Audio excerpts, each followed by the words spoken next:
वाशिम शहरातील पाटणी चौक परिसरामध्ये काल रात्री 2 गटात वाद झाला आणि या वादाचं रूपांतर थेट हाणामारीत झालं आणि यानंतर घटनेचे पडसाद शहरातल्या इतर भागात सुद्धा उमटले।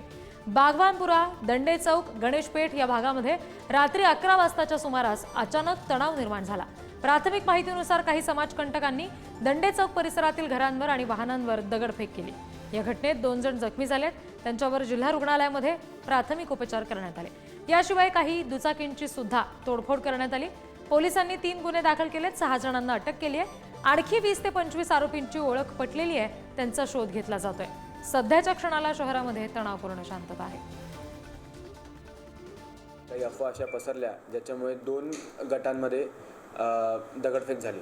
पोलिसांना त्याची चाहूल लागली असल्याकारणाने इमिजिएट रिस्पॉन्स देण्यात आला आणि पूर्ण जमावाला 2 ते 3 मिनिटात पांगापांग करण्यात आली। यामध्ये गुन्हे दाखल करण्यात आलेले आहेत। जे 3 विक्टिम्स होते त्यांना मेडिकल असिस्टन्स प्रोव्हाइड करण्यात आलेला आहे।